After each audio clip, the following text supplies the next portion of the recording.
Where else are you going to find the best starter sit advice in the industry from Jamie and Dave and Heath and Chris, etc.? That's right here on Fantasy Football Today. We also have emergency podcasts like we did for Justin Fields yesterday when he was announced as the starter rest of season. So please subscribe to this channel. You are going to get great content. Let's do some starter sit for the AFC home games. Welcome to your AFC preview here. 8 games to talk about today, including Chiefs and Bills. Arguably the worst defense in football so far, and arguably the best defense in football so far. Who do you think is going to win, Chiefs or Bills? Bills. Yeah. It's weird you say that, and Chiefs are favored by 3, but I guess that's the Arrowhead thing. I'll say the Chiefs. Yeah, the Chiefs, to be fair, they faced Cleveland, Baltimore, and the Chargers, and the Eagles. The Bills have faced the Steelers, Dolphins, football team, and Texans. So that skews the offense and defense stats just a little bit. We also have Chargers, Browns. That should be a good one. Packers at Bengals, very interesting. Some tough starter sit decisions maybe in the Colts and the Ravens game. Chicago at Las Vegas. What do we think about Justin Fields? We'll get to all of that as we welcome you to the AFC Home Game Show on this Thursday. And who's got Alex Collins? Who's picked up Alex Collins? Everywhere. Yeah, I can't believe he went for only like $15. I put like a $46 bid on him, but I didn't get him because I also put 46 on Damian Williams, and then he went for $15 in our Fab League. I think that could have been a steal. I think this is where certain scenarios, the Tuesday waivers are more helpful than the Wednesday waivers. In one case, I guess, because this I think would be a case for the Wednesday waivers because we found out more about Chris Carson. Carson. I think people were picking him up, and you got him cheaper Tuesday than you did on Wednesday. Oh, right. I mean, in that sense, yes. Like last night when I saw the notification that Chris Carson has a long-term neck injury, and he's probably going to miss tonight's game, but it's like a chronic neck injury. It doesn't mean he's going to miss a lot of time, but it's going to linger. So, Heath, what's your read on the Seahawks backfield right now? I'm pretty excited about Alex Collins tonight. I hope Chris Carson's okay. My understanding, and I want to clarify because I could have this wrong. This did not sound to me like it was a new injury. It's something that's bothering him that he has dealt with for quite a while, and he's not able to manage it this week, right? That's what I saw as well, but still, okay. It doesn't sound good. No. Oh, no. A neck injury is very concerning, especially for a football player and a running back. So right. I think Alex Collins, like I had Chris Carson ranked around 22nd or 23rd when I thought he was going to play. When we made the change, Collins is like 17th or 18th in my projections now. I'm more excited about starting him than I was Carson, which is not that abnormal. I think he's probably going to get 15 carries and a couple of targets and be a good starting running back. Why didn't we pick him up in our league, Heath? He went for $0 in that league. Well, I think we didn't have enough roster spots. It's true.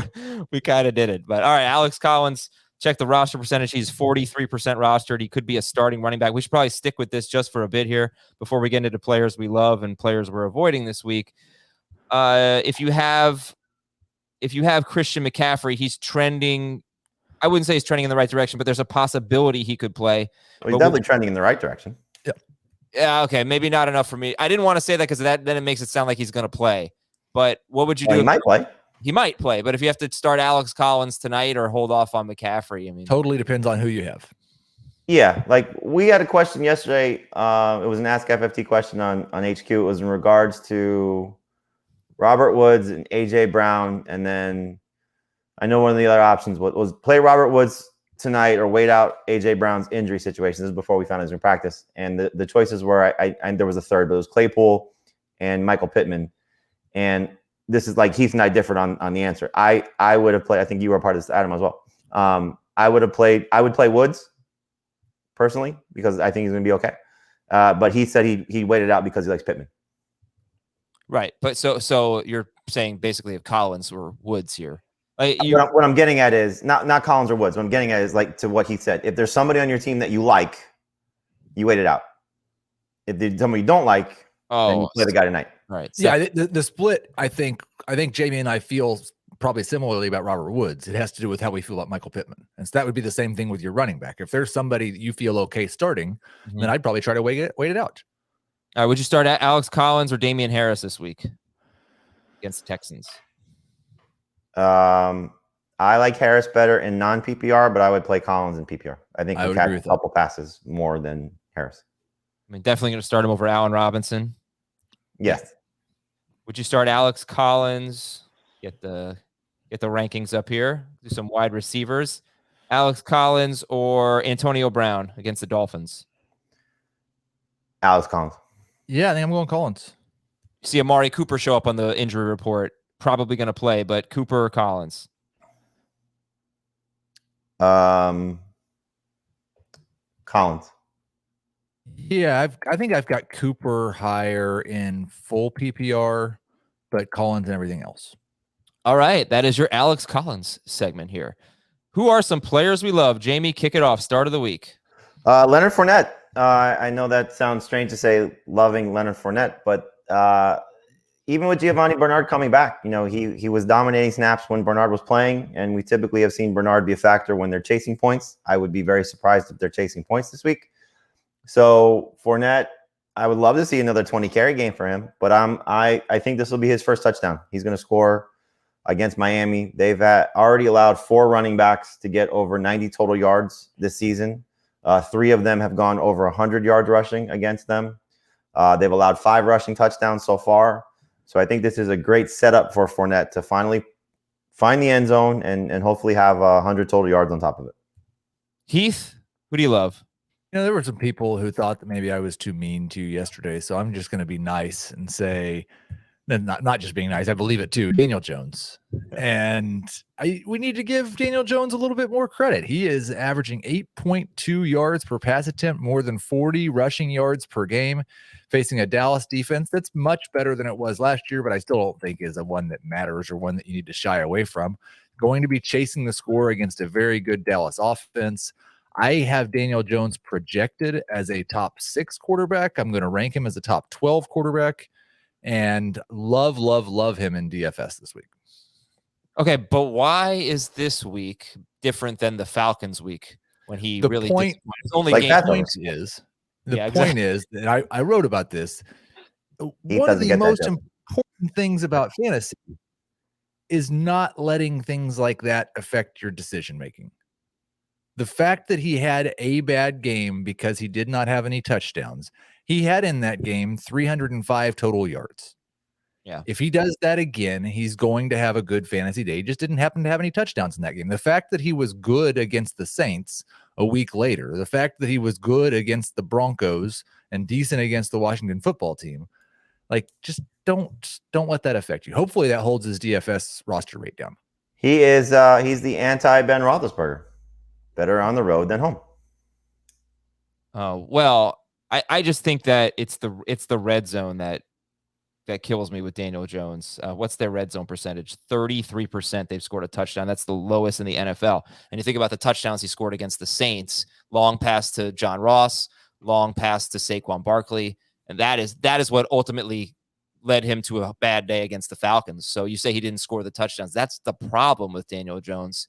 If they can improve with that problem, really he's the number 12 quarterback in fantasy this year. Yeah, he is running. So here, I think the thing with these quarterbacks, and it starts with Sam Darnold because he's been the more consistent of these guys, the streamers that have turned into borderline starters.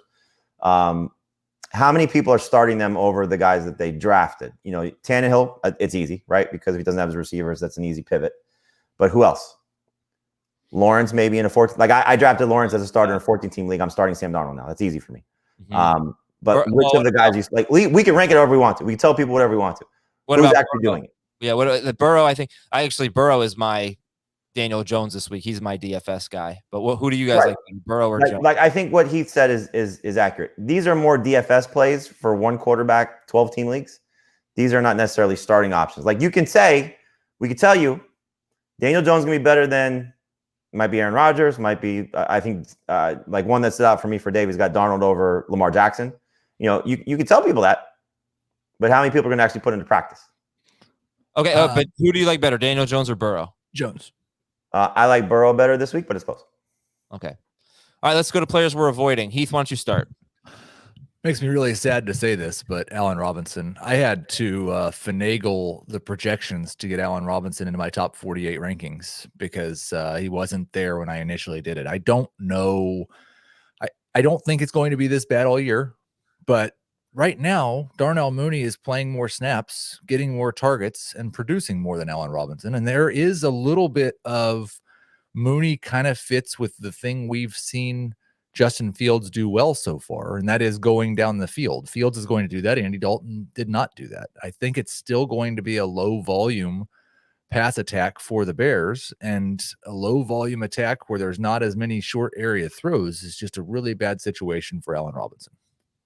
No Trayvon Mullen at practice for the Raiders. Jonathan Abram was limited. No Damon Arnett. So they are a little beat up in the secondary. But I was just saying, I wasn't disputing what you were saying, but just Raiders, if they can protect Fields, maybe some opportunities here for Fields. All right, Jamie, player you're avoiding or players? Much like the Eagles, I'm avoiding Miles Sanders. It's just too tough to trust. At this point, 9 carries in 2 games, and Kenneth Gainwell gaining steam. It's not an easy matchup against the Panthers. So I can understand if you have to play him as a flex, but if you can get away from him, I would certainly pivot to Alex Collins or Damian Williams or even Samaje Perine if you're looking at some options that were available to you on waivers. I just can't trust him at this point. Okay, that works. We have a lot more to get to here, but all season long, we're playing the Fantasy Football Today Start or Sit Challenge. This is really fun. I hope everybody's taking advantage of this. Just go to a website and answer some start or sit questions, win some prizes.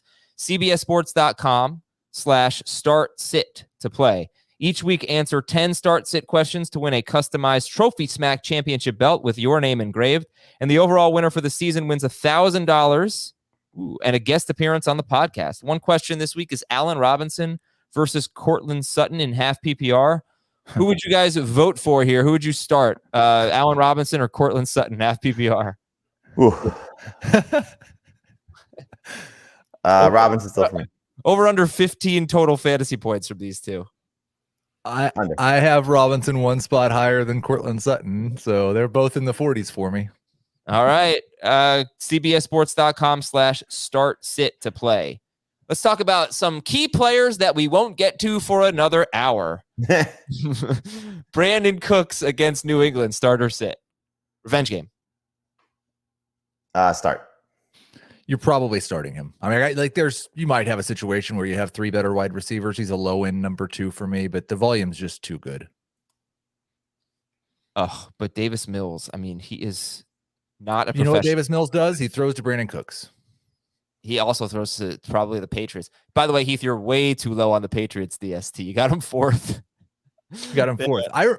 Who was it last week I was way too low on? It was the Titans against the Jets. Oh, yeah. We were so it started in the green room. I think Ben is actually the first person that said it. I can't believe Heath has the Titans at 23. And I said, I don't know. And then by the end of the day, I'm like, man, Heath was a genius on this one. Where did they finish, I wonder? Probably right around there. Yeah, they were worse than the team opposite them. They were worse than the Jets? Yep. Jets had 7 sacks, right? Yes, they did. Yes. Okay. How do you feel about Laviska Shenault against Tennessee? Jamie, you kind of alluded to this. I don't remember when you said it, but his routes were different. He had a 14.6 ADOT in week 3. He basically became DJ Chark, where he was typically like a 4 or 5 yard ADOT, I think. How do you feel about him against the Titans this week, Laviska? I like him. I think he's definitely a starter in a 3 receiver league. Depending on what you have in a 2 receiver league, but I would start him over the 2 guys that we showed in the poll. I would start him over Allen Robinson and Courtland Sutton. I think you look at this is a team that does not get to the quarterback, and so Trevor Lawrence should have some time. I think Laviska Shenault should be able to grind out a good performance this week. Okay. Yes, that was pun intended. Why? I don't get it. Now you'll think about it. You'll make him expand on it.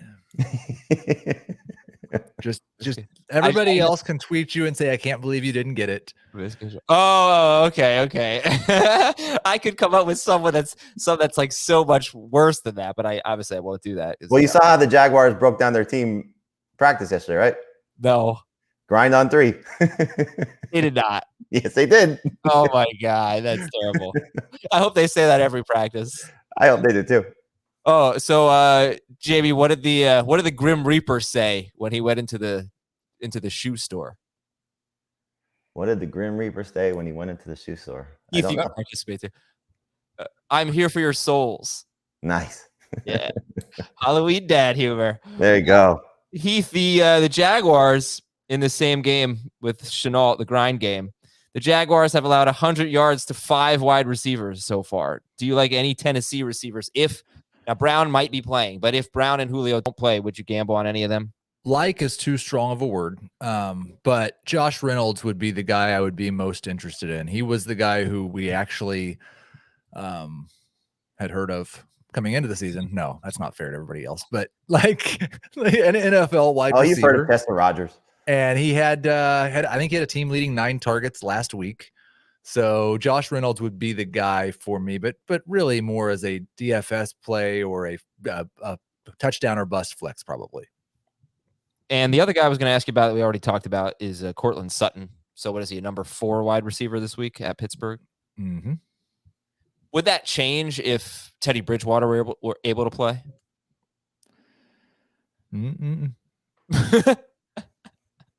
Okay. Saturday, big SEC on CBS doubleheader.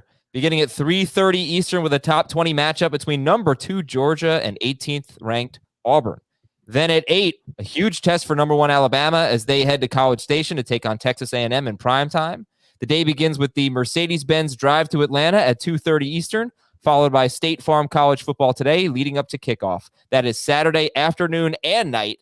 The SEC is on CBS.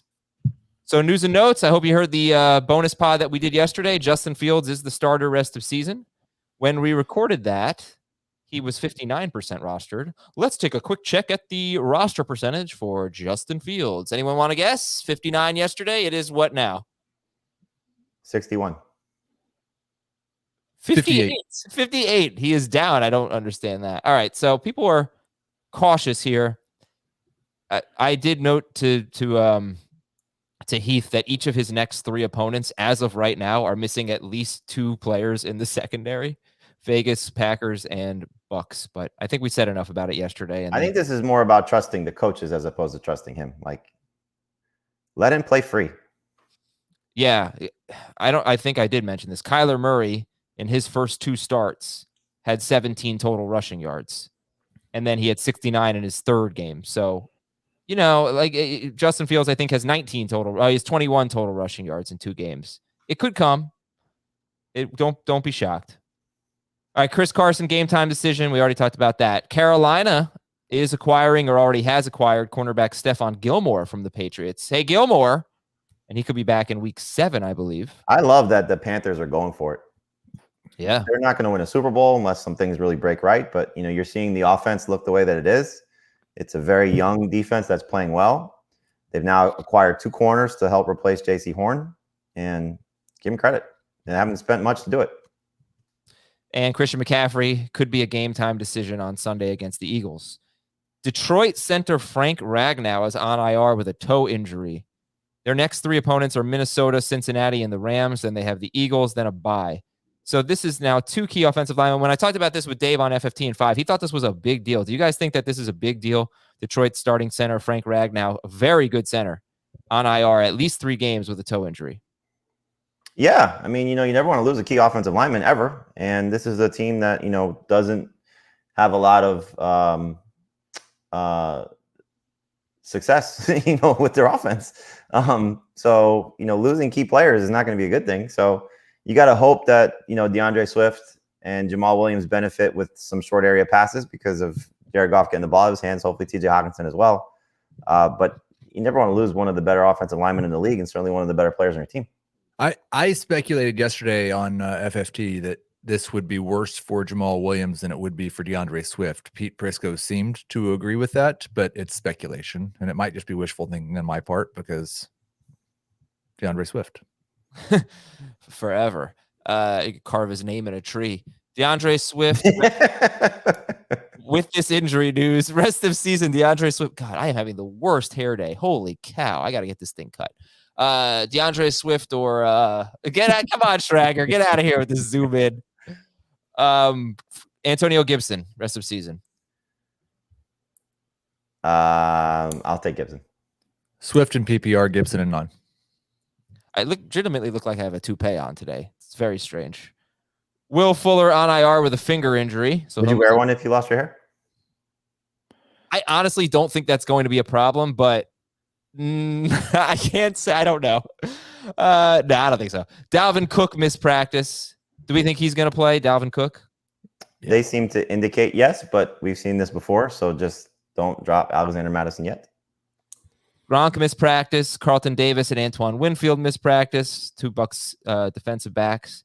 Gio was limited, so he's trending in the right direction. Jamie already talked about that with Leonard Fournette. Bridgewater missed practice. Green Bay signed linebacker Jalen Smith, who was just cut by Dallas. A.J. Brown was limited. That's good. Julio Jones did not practice. That's bad.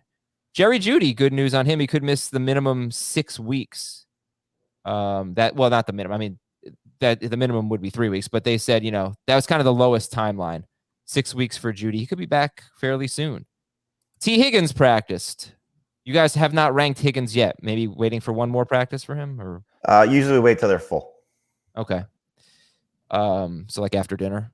Joe Mixon missed practice, and we're not ranking Joe Mixon, right?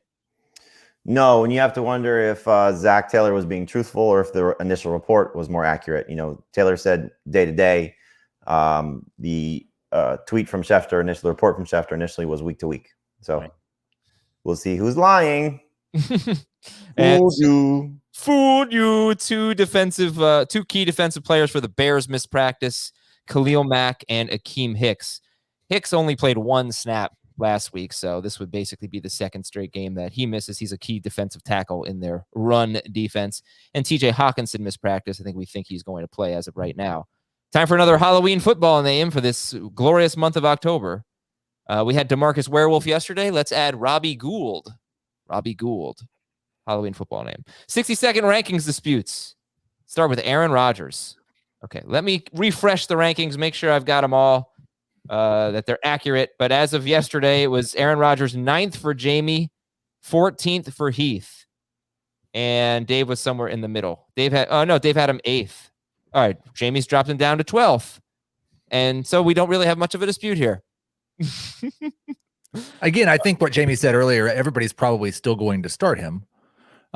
Just because, like last time we started Daniel Jones over Aaron Rodgers, didn't go very well, but it has been a really slow, like he's been good since week 1 because of week 2, but he doesn't have a game with more than 261 yards passing, and he has 1 game with more than 2 touchdown passes. If he's in that yardage range with most games being at 2 touchdown passes, it's not going to be a good fantasy season. Okay, but I mean, you can look at Josh Allen's game log. You can look at Lamar Jackson's game log. They've had 1 good game. Rodgers has had 34, 22, and 27 fantasy points. I mean, is it something specific about the Bengals matchup? They should be getting healthier in the secondary this week. Or is it just he's not super exciting, doesn't run? Why is he not in your top 10, Jamie? Well, I think the ceiling hasn't really been there since that week 2 game. And you got to give the Bengals defense some credit.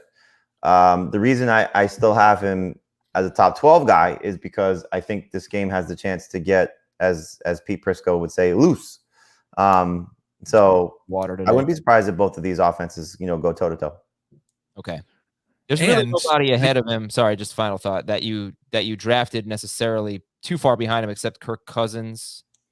For Jamie, Daniel, for Heath, there are more. There's Jones, Carr, and Cousins ahead. I think also when you talk about these guys, Daniel Jones, still Sam Darnold, maybe even Kirk Cousins, you have to make a roster move to add these guys.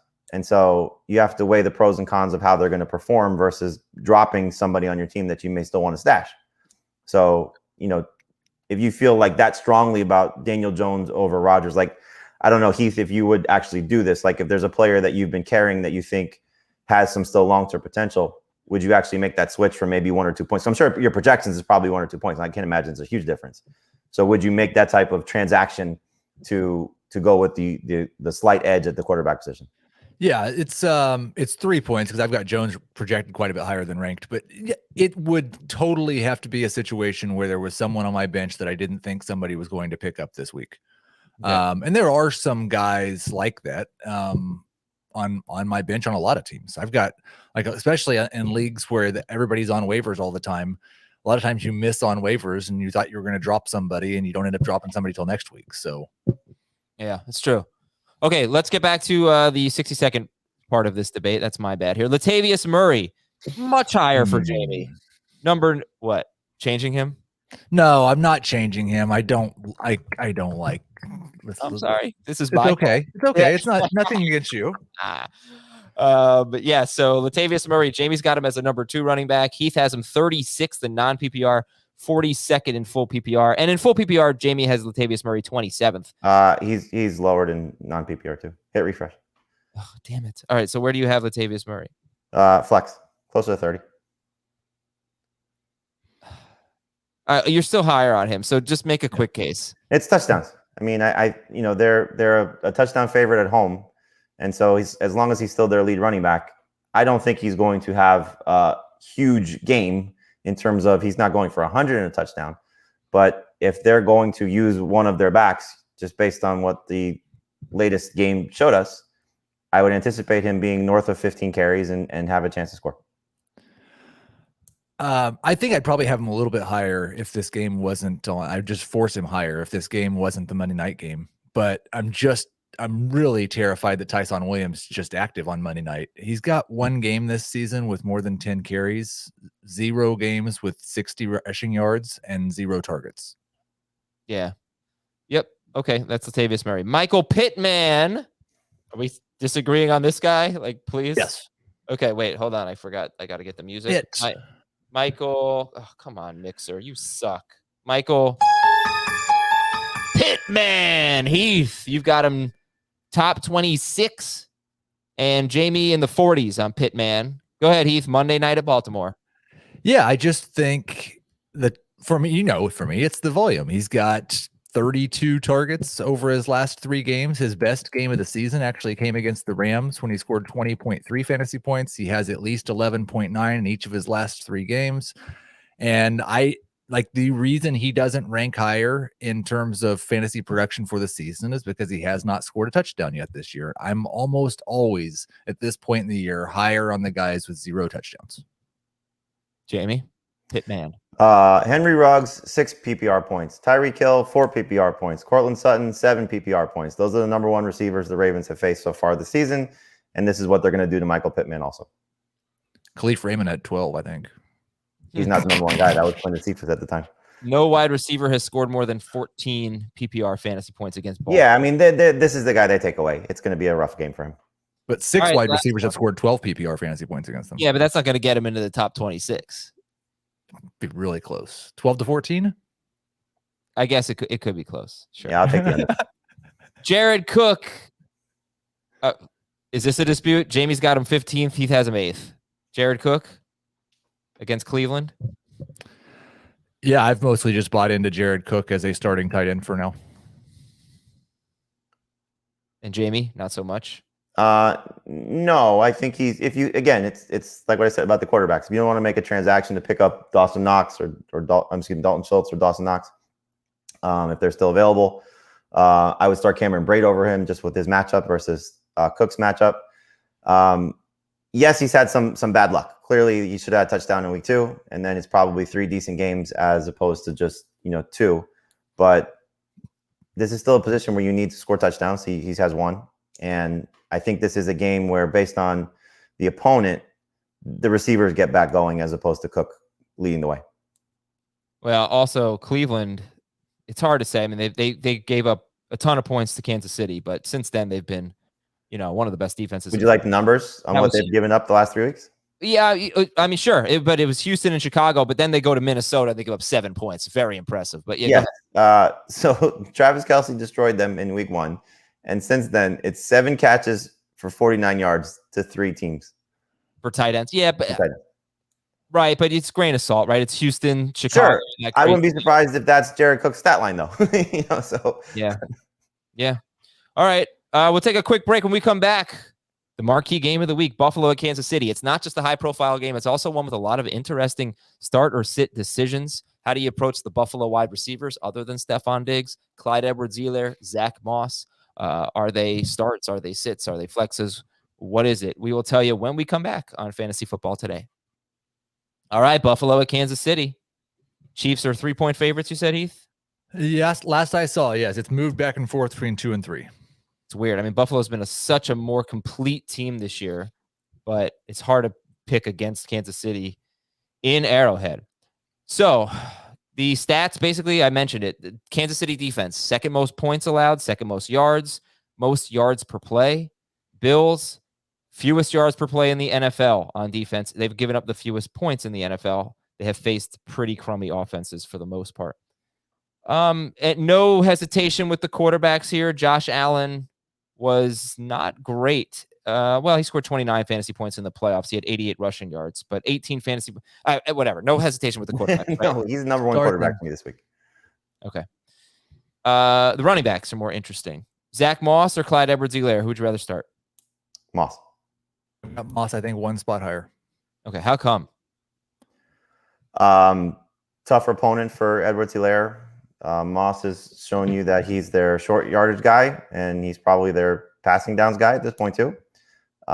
He's playing more than Devin Singletary, and I think he scores again, 4 games in a row. Yeah, this is I think more of me having Clyde Edwards-Helaire lower than where I had him last week than Moss. Moss is a little bit higher, but they're both outside of my top 24 running backs. I would like to be in a situation where I don't start either one of them. I do think Moss has a better chance of scoring a touchdown. Moss is obviously facing a much, much, much better matchup. Right. I think that's the key. Moss is so interesting because you want players in this game, going to be a lot of points. He's scoring the touchdowns, but there are right now a lot of interesting waiver wire running backs, right? You've got Alex Collins tonight. If Carson's out, you've got Damian Williams. You've got maybe Chuba Hubbard. Let's say McCaffrey's out. How many of those running backs would you start ahead of? And I'm going to throw one more in there. Let's say Eli Mitchell's out, and let's throw Sermon in there. How many of them would you start ahead of Zach Moss? Collins, Damian Williams, Chuba Hubbard against the Eagles, and Trey Sermon. All of them but Sermon. All of them for me. Really? Okay.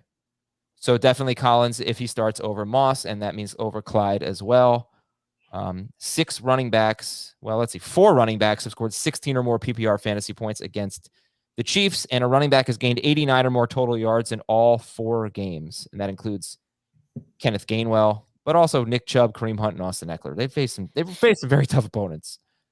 Are you starting any Buffalo receiver other than Stephon Diggs? Not in a 2-receiver league, but in a 3-receiver league, I would start both Beasley and Sanders. Yeah, I would start Beasley over Sanders, but they're both number 3 wide receivers. Beasley had 2 huge games, I think, against them last year. One was 4 for 45, but he scored. Okay. The other was like 80 yards, right, or something? Yes. It was 4 for 45 and a touchdown in one game and 7 for 88 in the other. Would you start Beasley over Zach Moss or Clyde Edwards-Helaire? In PPR, yes. Yeah. Okay. Dawson Knox. How do you guys feel about him this week? I think depending on your tight end situation, he's a borderline must start. I like him more in non-PPR than PPR, but he's a top 12 guy in both. I mean, you see now the just everything continues to increase for him. You know, so last week it was season high 8 targets, 5 catches. He's becoming a weapon. And I think just you saw what the Eagles tight ends did against the Chiefs last week, and they should have had an even bigger game if they gave Goddard and Ertz the touchdowns that they got taken away. Oh, yeah. Totally. So it shows that there's an opportunity there for them to lean on Knox, and kudos to Josh Allen and the coaching staff. They are. And kudos to you, Adam, for saying I do appreciate that, but I certainly wasn't this high on him. Well, what you said was has worked out. Attach yourself to a tight end in a good offense that's scoring a lot of points, and that's what he is. Yeah. And now look, they're not all going to be successful, clearly. You know, this is quickly becoming a lesser version just because of the names, but maybe not the production of Tampa Bay. You know, there's going to be a guy left out at some point on a week-to-week basis. But, I mean, why would you not take the chances for a guy that scored 3 straight weeks 4 times over that span with the way that this game can get? Kansas City has allowed 57 or more yards to 4 tight ends in 4 games, Njoku, Andrews, and then 2 Eagles guys. And that would be a season high for Knox if he can get to 57 yards. Go ahead, Heath. I would just say, like, especially in it's really true in non-PPR as well. It's just between Gesicki, Dalton Schultz, and Dawson Knox, I have them separated by 0.04 points in the projections. They're all top 12 tight ends. One of those three is probably going to be good. One of them is probably going to be a borderline number one, and one of them is probably going to completely stink. But the tiebreaker for me, and more philosophically, I just want to get into this a little bit, because one of the things I talked about at the beginning of the season, if you want a true breakout tight end, a top 5 tight end, almost all of them are always first or second on the team in targets. That's not going to be Dawson Knox in all likelihood. It might be Mike Gesicki, so that helps. But if I guess if I'm just looking for like a starter, not a true bust out or something. I mean, Jacoby Brissett, Josh Allen, literally, he might throw for 200 more yards than Jacoby Brissett. So that's kind of where I've changed philosophically, and that's why I would go with Knox over Gesicki. But Gesicki probably should have a higher target share. So yeah, I've got Knox over Gesicki in non and Gesicki over Knox in PPR. Agree. Yeah, it's two competing philosophies for me, because the most important thing for tight ends is targets. Most important thing for anyone is targets. But what is? I don't think in non-PPR the most important thing for tight ends is targets, because their catch and yardage totals are already. If you're not talking about one of the top 6 guys, because they're the lower half guys, their catches and targets are so low anyway. You're probably talking about the difference between 3 a game and 4 a game, or 4 a game and 5 a game.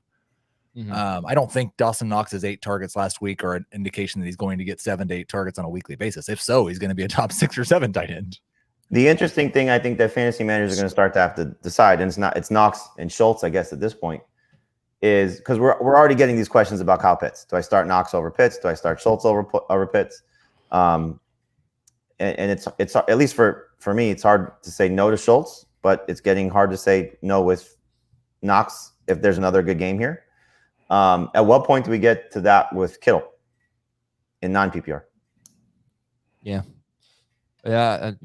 might be a Trey Lance thing. We'll see how he does this week. Yeah, you got to hope. I mean, look, he had 11 targets last week and did nothing with it. Well, he should have had a touchdown, but Lance made a crap. Right, but I mean, how many times we can say he should have until you're losing your fantasy weeks. Quarterback play to a degree, sure. Okay, so Mahomes is top 3. He's number 1 for Heath. We talked about Clyde Edwards-Helaire. A start, Tyreek Hill, but are you avoiding Tyreek Hill in DFS? The Bills allow the fewest fantasy points to wide receivers. They are year after year great at taking away big plays. It worked in one of 2 matchups against Tyreek Hill last year, but he also had a 71-yard catch in the playoffs. So are you avoiding Tyreek Hill in DFS? They're not on the main slate, so it's really just the individual game you're talking about. So, I mean, I probably won't play him, but it's a different discussion when it's just a 1-game slate. Yeah. Right. Okay. Start Kelsey. Last thing on this game. In the regular season matchup last year, the Bills played very conservatively and just dared the Chiefs to run the ball. And Clyde Edwards-Helaire had 26 carries for 161 yards in that game. And Mahomes threw just 26 times, and they won 26-17, the Chiefs. So is that any consideration here to boosting Clyde Edwards-Helaire? What did they do in the other game? Clyde was hurt, so he barely played, but Damian Williams had... Darrell Williams had 13 carries, 52 yards, and a touchdown. And Clyde also had a rushing touchdown. He only had 6 carries, though. I mean, game flow is going to matter a lot here. I would not be surprised if the Chiefs are chasing points. Okay. It doesn't probably. We're not going to start him. I think he should be rostered, but I'm just so excited to see Josh Gordon. Yes, I was thinking the same thing when you brought up the DFS. I was like, I wonder if this is a Josh Gordon game. Man, I hope that he plays, and I hope he does. I hope he gets a moment in prime time in this game, and that might affect how the Bills play as well. And you're not taking any flyers on Hardman or Robinson or Gordon, right? No. Okay. All right. Sorry. Let's move on here. Chicago at Las Vegas. Stat of the game. I want to give you a little hope, everybody. A little optimism. Allen Robinson right now has 13 catches for 149 yards and a touchdown. He had a 4-game stretch in 2019 with 16 catches, 169 yards, and no touchdowns on 27 targets. So that's 3 more catches, 20 more yards, 1 fewer touchdown, 3 more targets. That was a 4-game stretch. And he finished that season with 98 catches, 1,147 yards, and 7 touchdowns. So It's the only 4-game stretch he's had this year. It's been bad. He had a similar one in 2019. I just want to give you some hope. Don't drop him. Yeah, don't drop him. Yeah. Okay. Starter sit Justin Fields. Sit. Yeah, sit. Damian Williams or the running backs? Well, I think you already answered this. You'd start him over Zach Moss and Clyde Edwards-Helaire, right? Yes. I would. Okay. Anything that concerns you here with Damian Williams against the Raiders who give up the 6th most points to running backs? I mean, look, we've had how many scenarios now of the waiver wire running back being started? 3 that I can think of? Chubbard, Mitchell, and Madison. Does Sermon count? Addison. Okay. I don't think Sermon counts because he was rostered in many leagues, so he wasn't a waiver wire guy, but he's a backup. So if you want to make it the backup guy, but 2 have failed essentially, right? Mitchell got hurt. I don't know if you want to say he failed, but Mitchell got hurt. He failed. He failed. He had 17 carries in that game. Chuba Hubbard failed, right? Yes. 15 total touches, but failed. And Madison was amazing. So which does Damian Williams fall into? I would hope he falls into the latter, and plays like Madison. But, I guess the only difference would be is you're relying on inexperienced player versus experienced guy. So the 2 rookies failed. You hope the experienced guy delivers. My concern is that Khalil Herbert is closer to Peyton Barber than we're ranking him as. My concern is that they don't expand Damian Williams' role fully and that he plays all the passing downs and maybe half the rushing downs. But we're not ranking him as a top 18 running back. He's certainly not must start. He is one of the many, well, I guess I'll start him running backs this week. Okay. And the wide receivers, you'd start him over Allen Robinson and Darnell Mooney, right? Yep. Yeah, that's an easy one. It's weird. The Raiders actually are giving up the 5th fewest points to wide receivers. They've given up some big tight end games the last 2 weeks. I don't think that's going to happen this week. But all right, we're going to be conservative with the Bears passing game here and sit Robinson and Mooney. Fair to say? Yes. Yes. But I think you should stash Mooney. Mm-hmm. He's still available in some leagues. All right, Derek Carr is actually a bit of a rankings dispute. I think he's 16th for Jamie and 11th for Heath. So Heath, you've got faith in him. You have him over Aaron Rodgers, for example. Top 12 for Derek Carr. Yeah, he had one bad game, right? Against the Chargers in a tough road environment. No, all joking aside, I don't think that this Bears defense is one that I necessarily have to avoid with quarterbacks. I still don't think that the Raiders are going to run the ball efficiently. So I think he's going to have good pass volume. I think he gets a couple touchdowns and he's a borderline starter. Josh Jacobs or Damian Williams? Jacobs for me. Williams in PPR, Jacobs in non. I think Carr's fine. This is just again, it's a numbers crunch thing. If I was projecting, I would have them all within a point. So right. Carr, Daniel Jones, Sam Darnold, Burrow. That's 13, 14, 15, and 16 for me at quarterback. Yeah, why Jacobs over Williams, Heath? Jacobs has been just awful as a rusher. Right. Well, his first game, we saw him get kind of bailed out because he scored 2 touchdowns. I don't think there's anybody challenging him for that role, and I think that the Raiders will probably have more of those opportunities than the Bears do in this game. They've got a pretty significantly higher implied point total.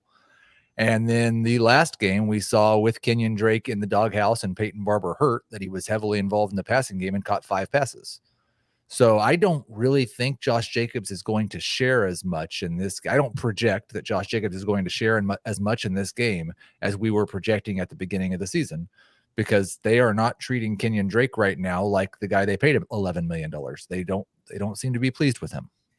Would you start Robert Woods or a running back in this game in full PPR? Woods, but that's just my blind faith in him. Yeah. I would probably start Jacobs, and I would like to. I would like to mess with the projections enough to where it just changes that, because I would like to have the blind faith in Robert Woods as well. I think this could be the game. Did you go through this with the words from McVay yesterday? Yeah. With Deshaun Jackson, yes. The quotes are exactly the same. Yeah. All right, Vegas wide receivers. Are you starting any of them? Renfro in PPR, but only in a 3-receiver league. He's not a 2-receiver guy yet. 2-receiver league guy yet. Yeah, I think because Renfro's definitely my highest in PPR. He's not in my top 24, but I might start him over everyone. I would start him in PPR over Damian Williams. I actually have Jacobs a little bit higher. I think it's fascinating, the half PPR and non-PPR. We probably don't talk about this enough. Renfro, Crowder, Beasley, Jacoby Myers, Shenault, Jacoby Myers, all these guys, Jalen Waddle, all these guys that have significant target volume, but don't find the end zone regularly. Obviously, Renfro scored in the last 2, so take that for what it's worth. But like, what do you do with those guys? Because I think that's where the roster percentages are misleading. Because we see, I do it with the waiver wire column every week. Pick these guys up. Well, what audience are we speaking to? Because you got to assume that those guys are rostered across the board in PPR, right? So, like, what do fantasy managers in non-PPR leagues do with those guys? Like, you almost can't play them. In non-PPR leagues, in half PPR, they're borderline guys. Yeah, I don't know if this matters to you, but the Bears have been awful against slot receivers. One of them was Kupp, so fine. But Boyd had 73 yards, and Amon-Ra St. Brown had 70 yards, and Beckham had 77 yards, and he played a decent amount in the slot in week 3. So we'll see. If Renfro comes through again, then that might really be something slot receiver. Right, but like Renfro could have a good 5 for 60. Wouldn't surprise me if that's his stat line, doesn't score. So he's a good play in PPR as a 3rd receiver. Yeah, what does that do for your non-PPR, half PPR? That's probably a number 3 receiver in non-PPR is my guess. All right, let me push us along here. Darren Waller. You think that's the number 3 receiver? No, in half PPR. I'm sorry. No, in half PPR. Oh, in half, yes. 8.5.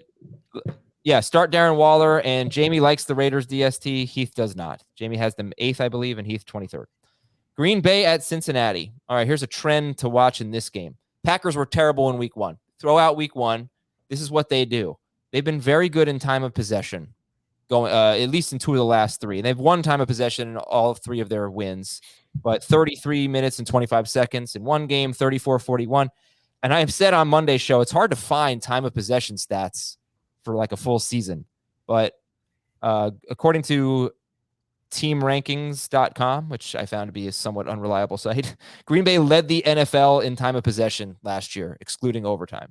So this is what they do. And what's relevant here is the last 3 teams to face them have had, as a team, combined 15 or 16 running back carries for the entire team. So, that's pretty relevant, I think, if you're trying, what's Samaje Perine going to do? He might not have that many carries unless he gets all of them. But, yeah, all right, so let's start with him. Perine's pretty interesting. If Mixon starts, you're starting Mixon. But if it's Perine, Heath, how much confidence are you going to have in him against Green Bay? He's, for me, in that same group of running backs we've been talking about. He's just at the back of it. So I would start Alex Collins over him. I would start Damian Williams over him. But he's still a borderline number 2 running back. Right there with Trey Sermon, right there with Zach Moss.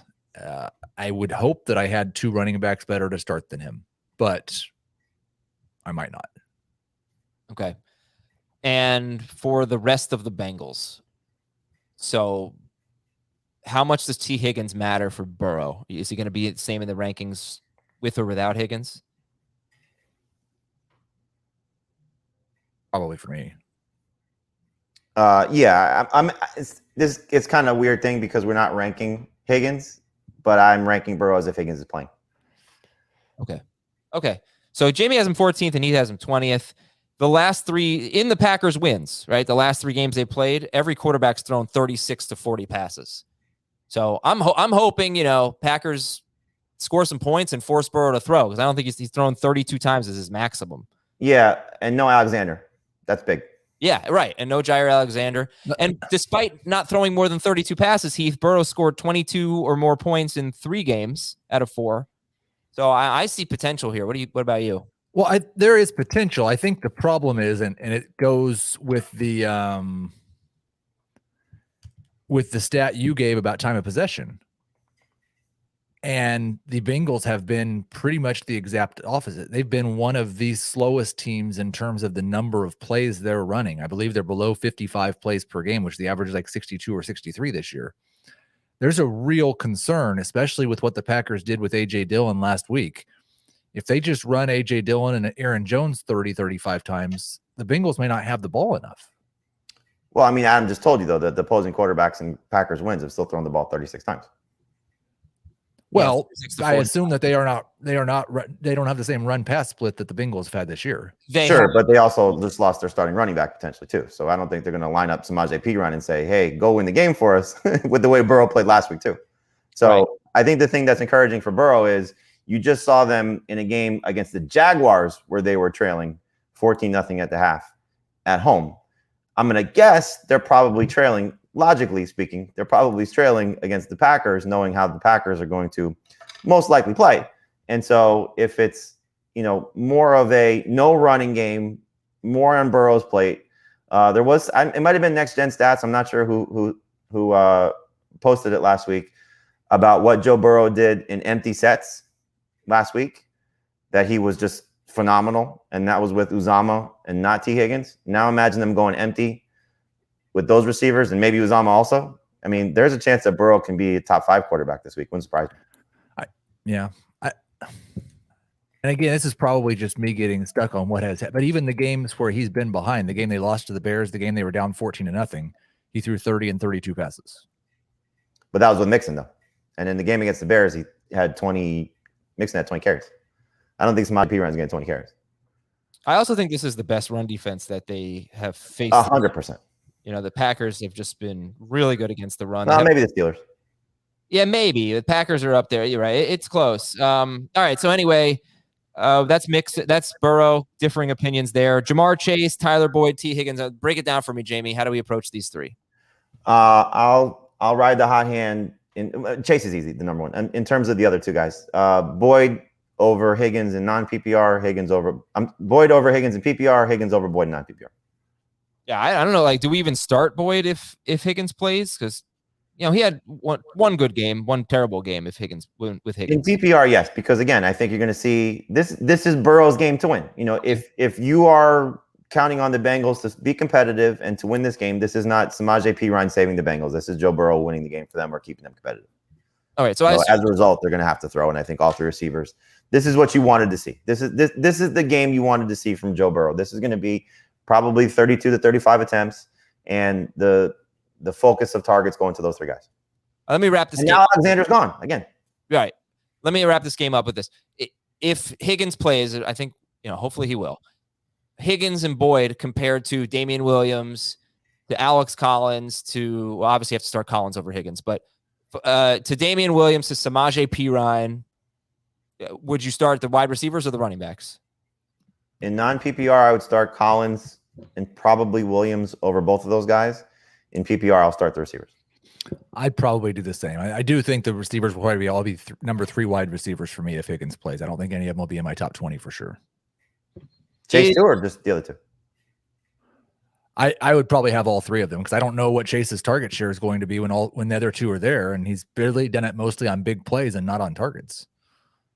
If Higgins doesn't play, would you start C.J. Uzomah?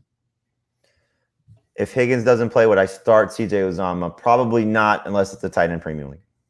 Cool. Yeah, there's too many, like Knox, Schultz, Gesicki, all those guys would be better. All right, next game, Colts and Ravens. Colts are 1-3. They have been terrible defensively, and they've allowed 11 passing touchdowns, which is tied for the most in the NFL. All right. Anyway, hopefully we did this game. We already did this game. Right. Start Jonathan Taylor. Start Mark Andrews. Go back to the rankings dispute if you want to hear about Michael Pittman or Latavius Murray. Well, what about? But I think okay. Then, well, let's at least talk about the Colts running backs here. We just did.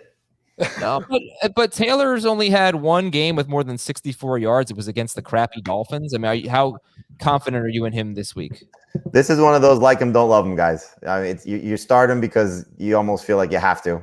I'm not going to get cute. I can certainly understand if people want to and start Damian Williams or Alex Collins over Jonathan Taylor because it's probably not going to be pretty unless he scores or is involved in the passing game. And neither has been consistent with that scenario. So, look, it's tough to say that the Ravens don't key in on stopping Jonathan Taylor and stopping Michael Pittman and say, okay, Mo Alley Cox, you had a 2-touchdown game, go beat us. I mean, let Carson Wentz go beat you. This is just going to be an ugly game for the Colts. Okay. How about Nyheim Hines, though? I mean, two good games. I noticed that 12 of his 14 catches have come in the second and fourth quarters. So that's something. Oh, yeah. What do you think about Nyheim Hines this week?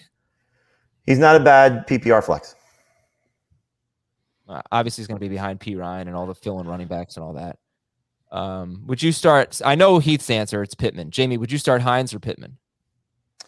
I would start Pittman because there's more consistent targets. Okay.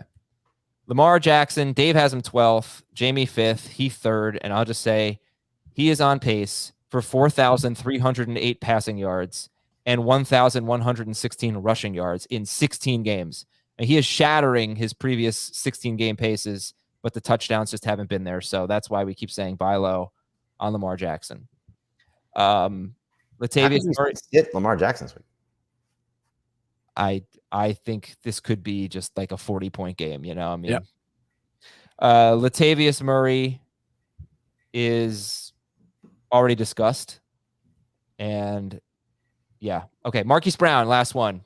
Stud, good. Like, what do you think about Marquise Brown?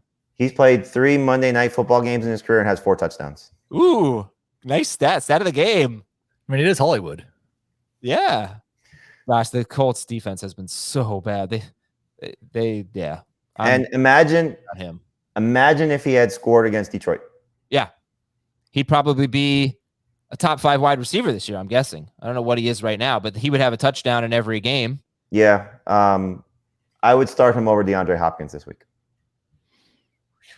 Same. I would start him over Amari Cooper this week. Heath, Dave has him in the top 10. Let's see. Yeah. You guys have him closer to 24. Dave has him 9th. No, he's in the teens for me. Okay. Got to hit refresh. My bad. Start Mark Andrews, and Baltimore's DST is top 5. They had 5 sacks last week. Keep it going. So I don't understand, like, how if Marquise Brown has a top 10 day, how's Lamar Jackson 12th? Well, where do you have Devontae Adams? Yeah, but Aaron Rodgers doesn't run. That's a big difference there. But he's the old. But I guess he's one. I don't know. Look, you can rank someone 12th and still think he's gonna have a good game. But if that guy does what, like, I'm assuming Dave's expecting, like, that's like 120 in a touchdown day. I think Dave's too low, but I guess you could say for Dave that Marquise Brown has probably had 1 or 2 finishes at least in the top 15, and Lamar Jackson's only had one. I think Lamar Jackson is currently in the top 15 for the season, and he's in the top 15 in Dave's rankings. He's 12th. But what I'm saying is Jackson's only had 1 really good fantasy game, one game more than 20 points, and that's with Brown having 3 good games. I guess it's fair. I'm just curious. Yeah, I don't think this will continue, but I think Marquise Brown ranks higher at wide receiver than Lamar Jackson does at quarterback right now for the season. That's what Dave has. All right, it's start Lamar Jackson. Cleveland at Los Angeles at the Chargers. Stat of the game. This is interesting. Facing McLaurin, the Dallas wide receivers, Kansas City, the Raiders wide receivers, the Chargers have not allowed more than 81 yards to a receiver. That's not, 81's a good game, but that's the most. McLaurin and Tyreek Hill had 56 to 62 yards. Amari Cooper, 24 yards. Surprisingly, I don't know if it's so surprising, but the Chargers have been great against wide receivers. Start or sit Odell Beckham. Sit. Yeah, you know my answer. Well, he has a 25% target share in his last 2 games. Well, that should be at least 5 passes. There is some news, Adam, from 16 targets in 2 games, I think, right? There is some news in regards to the Browns. Rappaport just tweeted that Mayfield has been wearing, who has been wearing a shoulder harness, suffered a partially torn labrum in his left shoulder against the Texans. No surgery is needed, but he's clearly not 100%. So that's interesting. I just feel like Beckham. Okay, if Beckham didn't play last week, right? If we didn't have that horrible game at Minnesota, we'd probably be starting him at least as a number 3 receiver because he had something like 5 for 77 in week 3. He is the primary target. Baker just missed him. He could have had a decent game last week. So I don't think we have to run and hide from Beckham. I mean, this secondary is really good, and they're doing it without Chris Harris on the field. He's been hurt. So I just think it's, you're hoping for him to score. 5 for 77 is replicable. I don't think that's hard for Beckham to do, but you have a 2-game sample size, one where he got to that level and one where he didn't. Plus, he had a 10-yard carry in that game too. So if you're just looking at his fantasy stats, it's 13 PPR points in that game. So I think you're right, Adam. If you came into the year optimistic about Odell Beckham, you still have reason to be optimistic. I came into the year with him right around wide receiver 40, and so there's not been anything to change my mind. Except the Landry absence is just giving him a bigger target share. That's all it is. And that's why I am making the case for him. So would you start him over, say, Cole Beasley? No. Would you start him? I guess in non-PPR, you can make a case for it because there's more touchdown potential for Beckham. How about Jalen Waddle or Beckham? I like Waddle better in PPR. I will just, to clarify, I have it ranked Allen Robinson, Courtland Sutton, then Odell Beckham back to back to back. So all right. Sit Baker, start Chubb. Any hesitation at all on Kareem Hunt? None. Okay. How about Kareem Hunt or Alex Collins if Carson's out? Hunt. All right. Okay. Yeah, this is not a good run defense. And sit the Cleveland tight ends. Justin Herbert. So a little bit lower than I expected for Herbert. Top 12, but 9th for Jamie, 10th for Dave. Where are you, Heath, on Herbert? 13, I believe. 13. Yeah, that surprised me a little bit. It's a tough matchup. It is. Good and defense. one of the lowest, I think one of the lowest over-unders of the week, too. Not the lowest, but one of them. All right. So who might you start over Herbert that you could conceivably have? Herbert and Hurts? My 3 streamers, I would. So who are they? Jones, Cousins, Carr. What about Jalen Hurts? He's ahead of them, right? Yeah. Jamie, would you start Jones, Cousins, or Carr over Justin Herbert? I would not, but I certainly see where Heath is coming from. I don't want to say Herbert's matchup proof because I don't think anybody is, but I just don't think this Browns defense is going to slow him down to the level that he's worse than those guys. Browns defense is maybe going to slow Austin Eckler down a little bit. You're definitely going to start Eckler. He's so involved in the passing game, but no running back has more than 43 rushing yards against the Browns. That is Chiefs, Texans, Bears, and Vikings. No running back has more than 43 rushing yards. The longest carry is 16 yards by a running back against Cleveland. But start Eckler. And then any hesitation on Keenan Allen and or Mike Williams? 0. I'm starting them. Okay. And Jared Cook, we already debated. So you must have Herbert, though, projected close to the streamers, though, right? Because you like Very, Cook. very I'm assuming you like those other guys, too. Well, you said you like the other receivers, so. They're all right in the same range. So, again, I guess I'll ask you the same question. If you wouldn't make a roster move, though, to pick up the streamers over Herbert, right? It would not unless I had somebody that I didn't care if they were on my team anymore. I wouldn't drop somebody good. All righty. Jared Cook, we already debated. Check out the 60-second rankings disputes. Heath is just kind of buying into him as a low-end starter. Jamie thinks... I think he's a low-end starter, but he's not a top 12 guy for me. Right. 15th for Jamie, something like that. 8th-ish for Heath. And both of them probably feel similarly to Jared Cook, but that's how we feel about a lot of tight ends every week. Which DST do you like better? And are they starts? No. Chargers over Browns for me this week. Yeah, I got the Chargers as a start. Okay, I think we have 3 more games. Tennessee is at Jacksonville. Stat of the game is Laviska Shenault's ADOT. First 3 games, it was 2.8, 5.4, and 6.5. Week 4, it was 14.6. That's very high, but it's better than just being like Juju Smith-Schuster, basically. So, yeah, break this game down here. Derrick Henry is start, right? Would you guys, should I go over my tweet? Did you see my tweet last night? This is one of my favorite things because I think that you're talking about, in my opinion, the best running back in football, and it all started against this team in 2018. Since that Thursday night game in 2018, and including that game, Derrick Henry has played 39 games. He has 881 carries for 4,662 yards and 44 rushing touchdowns in 39 games. Per 16 games, like in 39 games, his 16-game pace is 1,913 rushing yards and 18 touchdowns. Can I do one more? Yeah.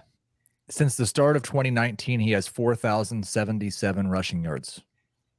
No other running back in the NFL has 3,000 rushing yards. Nick Chubb is second. Nick Chubb averages 91 yards per game. If Nick Chubb did that for 12 more games and Derrick Henry didn't play, Derrick Henry would still have more rushing yards than Nick Chubb. It's amazing. It's just awesome. A career-changing game. Who knows? Maybe he would have been the same, but everything just seemed to change that night against Jacksonville.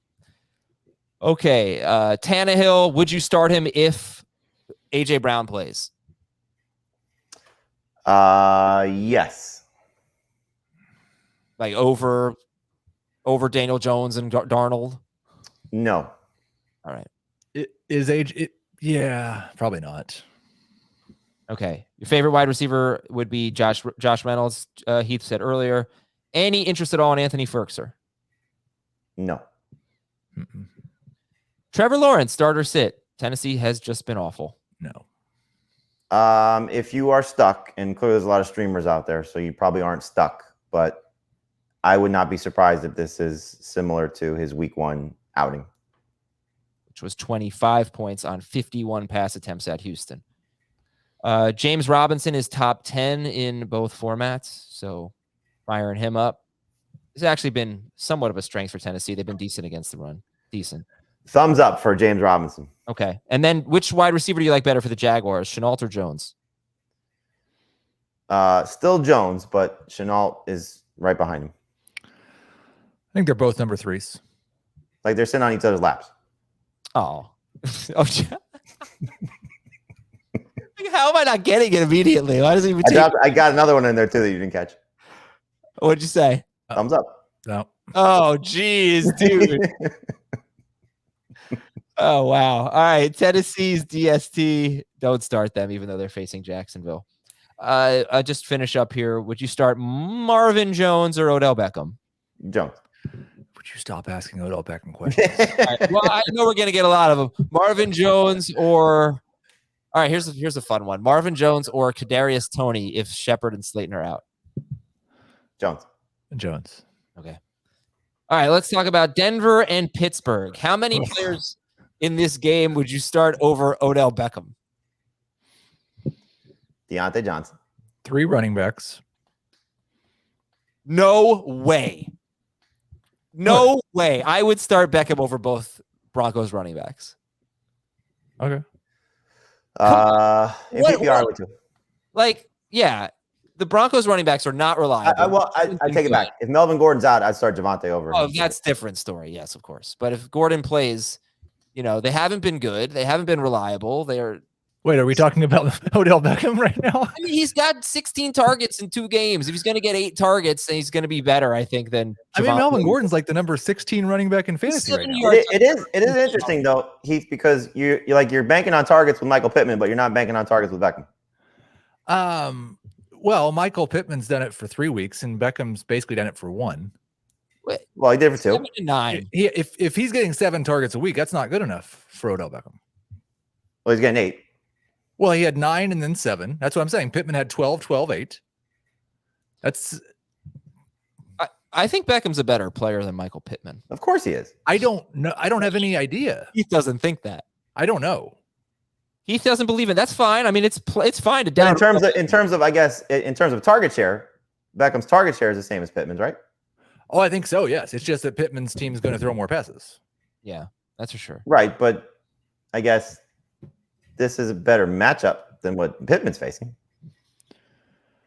Is it though? The Chargers, like you said, I mean, they're fifth fewest points to wide receiver. No, that's the Raiders. Chargers have been very good against. So have the Ravens. Yeah, they have. I don't know. Both been very good. Anyway, Denver at Pittsburgh. Sit the quarterbacks. We're sitting Melvin Gordon and Javonte Williams, though, right? If we can. Yes. I'm flexing Gordon. Deontay Johnson, you have to start. Last week was I don't know if this is something to keep an eye on, but last week was the first time that Williams played more snaps. He had 3 catches, too. 2 games in a row with 3 catches. Yeah, I like Williams better than Gordon. I just don't know if Gordon's healthy. Pittsburgh is not allowed a touchdown to a running back yet. They've been okay against running backs. 6th fewest points, but they've been solid. We're trying to sit Sutton. Are you nervous about Noah Fant? You guys have him ranked in the top 8. Drew Lock just inks, and I mean he does. It feels a little icky. I really want to start Dawson Knox over Noah Fant. Talk me out of it. I would start him over Noah Fant in non-PPR. And just so y'all know, I don't actually have that decision to make. So people think that I just use this show to set my own lineup. But I'm just saying I want to rank Knox higher than Fant. So talk me out of it, I guess is the better way to say it. But all right. Anyway, sit Ben. You guys have Najee Harris top 12. Denver is suffocating running backs right now. Harris is doing nothing as a rusher. Is this a trap game? I mean, does this look like could be a totally crap game for Najee Harris? It can absolutely be a total crap game for him, but how are you getting away from him at this point with what his role is in the passing game and the fact that, he did get his first rushing touchdown last week. He can still score. Yeah, it is hard to get away from him. So you wouldn't start Alex Collins over him? No. How about Kareem Hunt or Najee Harris? Still Harris. I'd still go Harris. All right. Deontay Johnson, the only one we're going to start for Pittsburgh? Only receiver? He'd be the only receiver I'd feel comfortable starting this game. And both DSTs are top 6. New England at Houston. Stat of the game. The Patriots and the Texans have the same record. There's your stat of the game. All right. Damian Harris or Najee Harris? Najee, but it's close in non-PPR. Yeah, Najee. Is there anyone who do you love in this game? Do you love anyone? Damian Harris. I love Damian Harris in non-PPR. I mean, they're 9-point favorites on the road.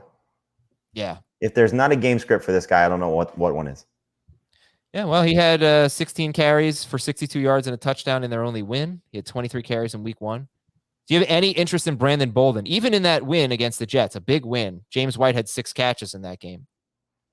Any interest in Bolden? 12%. Flex and PPR. I think the difference is that you knew White was going to get probably 4 to 5 carries, which is kind of where he's been. I don't know if they do that with Bolden. So you're totally, relying on him to be 6 catches. And the only reason I say 6 catches is because that's what White was every game. And that's what Bolden was in his one game.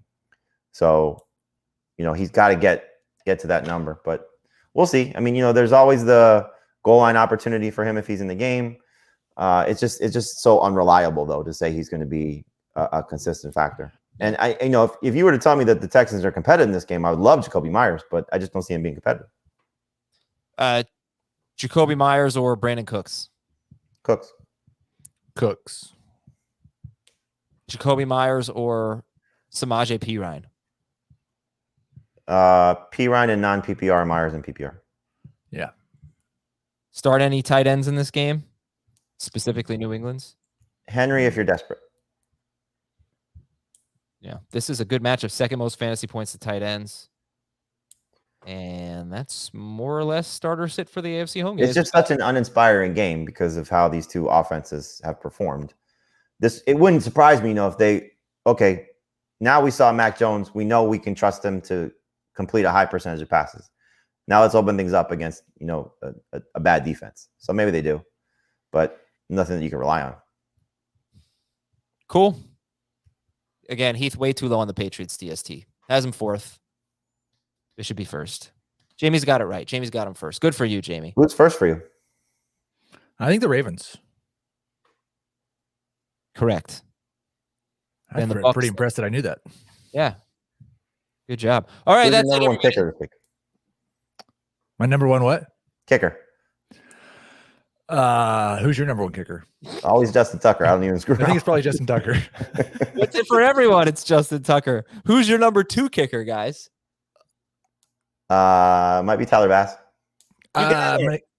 Maybe Harrison Butker? No, he's 4th. Way too low on Butker. You have Ryan Suckup, 2nd overall. Okay. I was going to do, when we did the draft-a-thon, I had like trivia questions for our guests. I was going to do a question, just name 4 punters, but I didn't want to embarrass anybody because I don't know how many people can name 4 NFL punters. I don't know that I could name 4 NFL punters. I mean, I know the names, but I don't know that I could just like reel off 4 punters. So can you at home play along? We'll be back tomorrow with a recap of Thursday Night Football and starter sit for the NFC home games and some.